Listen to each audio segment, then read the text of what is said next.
The Thief of Always. Chapter 18, The Bitter Truth.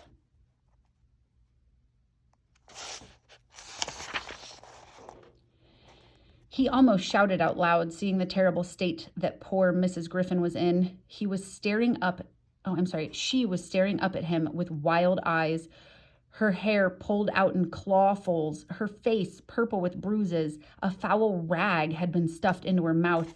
Harvey carefully removed it, and she began to speak, her voice a hoarse whisper.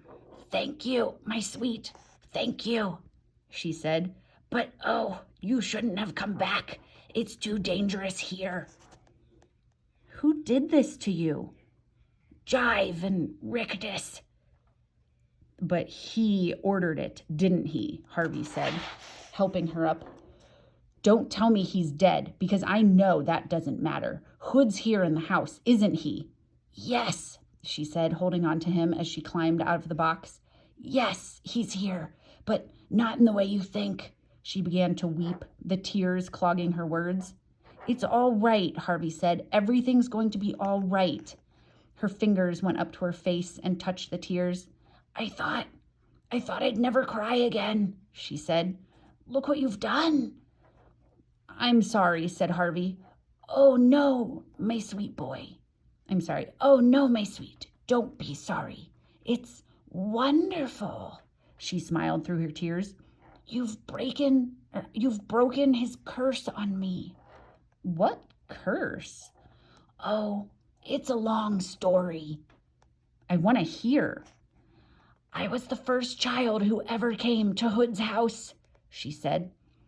"This was many, many years ago. I was 9 when I first walked up the front path. I'd run away from home, you see." "Why?" "My cat had died, and my father refused to buy me another. And what do you think Rictus gave me the very day I arrived?" "3 cats," said Harvey. "You know how this house works, don't you?" Harvey nodded. "It gives you whatever you think you want. And I wanted cats, and a home, and..." "What?" "Another father." She shivered with fear, remembering the horror. "I met Hood that night. At least, I heard his voice." Stew Cat had come to her feet, and she paused to stoop and gather the creature into her arms. "Where did you hear him?" Harvey asked. "In the attic at the top of the house, and he said to me, 'If you stay here forever and ever, you'll never die. You'll grow old, but you'll live until the end of time and never weep again.'" "And that's what you wanted?" "It was stupid, but yes, I did. I was afraid, and you see, afraid of being put into the ground like my cat." A new wave of tears came running down her pale cheeks. "I was running away from death." "Straight into its house," Harvey said. "Oh, no, child," Mrs. Griffin said. "Hood isn't death." She wiped away her tears so as to see Harvey more clearly. "Death is a natural thing. Hood isn't. I would welcome death now, like a friend I'd driven away from my door. I've seen too much, my sweet. Too many seasons, too many children." "Why didn't you try and stop him?" "I have no power against him. All I could do was give the children who came here as much happiness as I knew how." "So how old are you?" Harvey asked her. "Who knows?" she replied, laying her cheek against Stew Cat's fur. "I grew up and old in a matter of days, but then the passage of time seemed to lose its hold on me. Sometimes I've wanted to ask one of the children, 'What year is it in the world outside?'" "I can tell you." "Don't," she said, putting her finger to her lips. "I don't want to know how the years have flown. It would hurt too much." "What do you want then?" "To die," she said with a little smile. "To slip out of this skin and go to the stars." "Is that what happens?" "It's what I believe," she said. "But Hood won't let me die, not ever. That'll be his revenge on me for helping you to escape. He already had Blue Cat murdered for showing you the way out." "Hood's going to let you go," Harvey said. "I promise. I'm going to make him." She shook her head. "You're so brave, my sweet," she said. "But he won't let any of us go. There's such a terrible emptiness inside him. He wants to fill it with souls. But it's a pit, a bottomless pit." "And you're both heading for it," said an oily voice.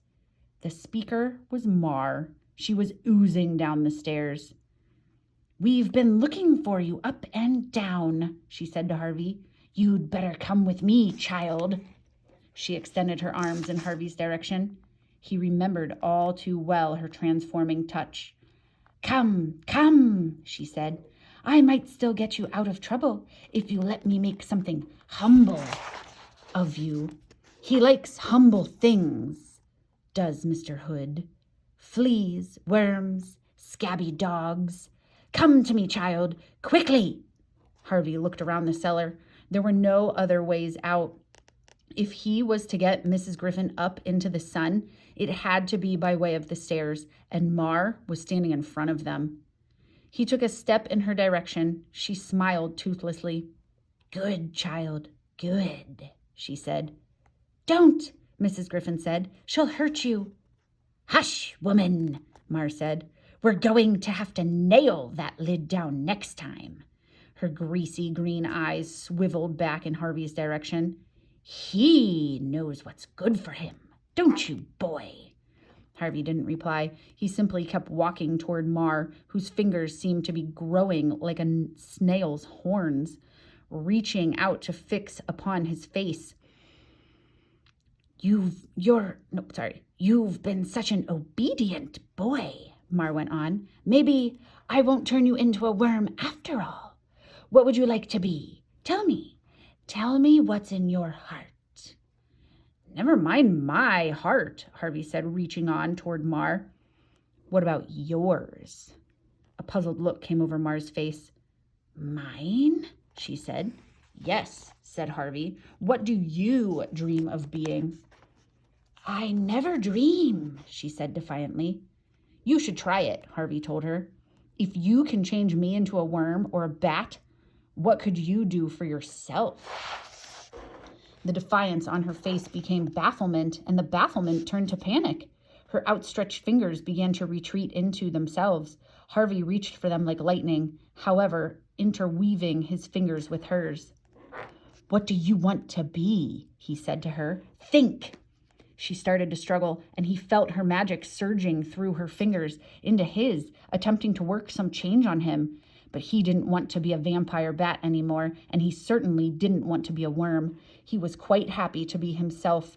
The magic, therefore, had no hold on him. Instead, it flowed back into Mar, who began to shake as though she were being dipped in icy water. "What are you doing?" she demanded. "Tell me what's in your heart," he said, returning her invitation. "I'm not telling you," she replied, still trying to wrest her fingers free of his. But she was not used to having her victims resist her this way. Her muscles were soft and flabby. She pulled and pulled, but she couldn't escape him. "Leave me alone," she said. "If you harm me, Mr. Hood will have your head." "I'm not harming you," Harvey replied. "I'm just letting you have your dreams the way you let me have mine." "I don't want them," she yelled, struggling more than ever. He wouldn't let her go. Instead, he drew closer to her, as if to wrap her up in his arms. She started to spit at him, great sobs of slime, but he wiped them from his face and kept approaching her. "No," she began to murmur. "No." But she couldn't keep the magic she'd intended for him from working on her own skin and bones. Her fat face began to soften and run like melting wax. Her body sagged in its ragged coat, and a greenish gruel began to pour out onto the floor. "Oh," she sobbed, "you damnable child." What dream was this, Harvey wondered, that was turning Mar to mush? She was growing smaller all the time, her clothes dropping off her as her body shrank, her voice becoming thin. It could only be moments before she disappeared altogether. What do you dream about? Harvey said as Mar's fingers ran away between his own like brackish water. I dream of nothing, Mar replied, her eyes sinking back into her disintegrating skull. And that's what I've become. She was almost lost in the folds of her clothes. Nothing, she said again. She was no more than a dirty puddle now, a puddle with a fading voice. Nothing. Then she was gone, devoured by her own magic. You did it, Mrs. Griffin said. Child, you did it. 1 down, 3 to go, Harvey said. 3? Rictus, Jive, and Hood himself. You're forgetting Karna. Is it still alive? Mrs. Griffin nodded. I'm afraid I've heard it shrieks every night.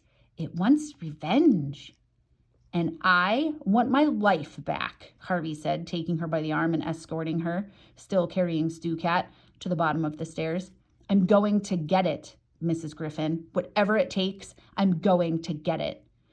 Mrs. Griffin glanced back at the heap of clothes that marked the place where Mar had vanished into thin air.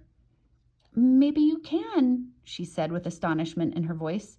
Of all the children who's come here, maybe you're the one who can beat Hood at his own game.